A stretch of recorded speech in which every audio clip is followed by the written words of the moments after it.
IPL 2024 ఆదివారం జరిగిన ఫైనల్లో సన్ రైజర్స్ హైదరాబాద్ పరాజయం పాలైంది. కోల్కతా నైట్ రైడర్స్ చేతిలో 8 వికెట్ల తేడాతో చిత్తుగా ఓడింది.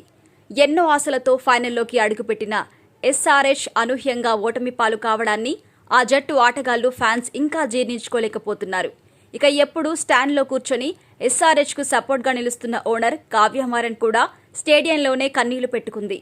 అయితే అంతలోనే తేరుకొని చప్పట్లు కొట్టి తమ ఆటగాళ్లను మనసారా అభినందించింది. ఇక ఫైనల్లో పరాజయం తర్వాత వెంటనే సన్ రైజర్స్ డ్రెస్సింగ్ రూమ్కి వెళ్లింది కావ్య పాప. అంతటి బాధలోనూ తమ క్రికెటర్లను ఓదార్చి ధైర్యం చెప్పింది.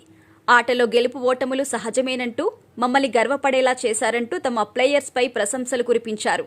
దీనికి సంబంధించిన వీడియోను తాజాగా సన్ రైజర్స్ హైదరాబాద్ తమ అధికారిక ట్విట్టర్ ఖాతాలో షేర్ చేసింది. డ్రెస్సింగ్ రూమ్లోకి అడుగుపెట్టిన కావ్య మారన్ మొదట నిరాశలో ఉన్న క్రికెటర్లను పలకరించింది. మీరు మమ్మల్ని ఎంతో గర్వపడేలా చేశారంటూ ప్రశంసించింది. అది చెప్పడానికే ఇక్కడి దాకా వచ్చానంది.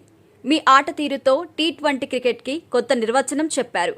కోల్కతా విజేతగా నిలిచినా ఇప్పుడు అందరూ మన టీం గురించే మాట్లాడుకుంటున్నారు.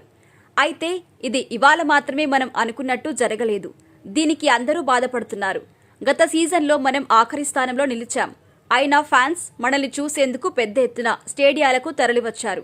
కాబట్టి ఇలా బాధపడుతూ కనిపించకండి. మనం ఫైనల్స్ ఆడాం. అందరూ బంతితోనూ బ్యాట్స్తోనూ అద్భుతంగా రాణించారు అంటూ మరోసారి అందరికీ థ్యాంక్స్ తెలిపి అక్కడి నుండి వెళ్లిపోయింది కావ్య. ఇక ప్రస్తుతం ఈ వీడియో సామాజిక మాధ్యమాల్లో వైరల్గా మారింది. అంతటి బాధలోనూ ప్లేయర్స్లో ధైర్యం నింపిన ఎస్ఆర్హెచ్ ఓనర్పై ఫ్యాన్స్, నెటిజన్లు ప్రశంసలు కురిపిస్తున్నారు. ఇక కావ్యకు చాలా మంది బెటర్ లక్ నెక్స్ట్ టైం అంటూ ఆమెను ఓదారుస్తున్నారు. కావ్య చాలా అనుభవం కలిగిన బిజినెస్ ఉమెన్ అని, ఆమె త్వరలోనే దీని నుంచి బయటకు వస్తారు అని కొందరు వ్యాఖ్యలు చేస్తున్నారు.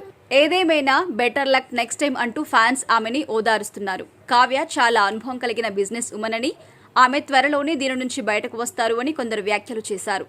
ఏదైనా చాలా ఆశలు పెట్టుకున్న మ్యాచ్ ఇలా అవ్వడం కావ్యను బాగా కుంగదీసింది. ఫ్రాంచైజ్ హైదరాబాద్ అయినా తన సొంత ఊరు చెన్నైలో ఇలా జరగడం ఆమెకు బాగా బాధ అనిపించింది.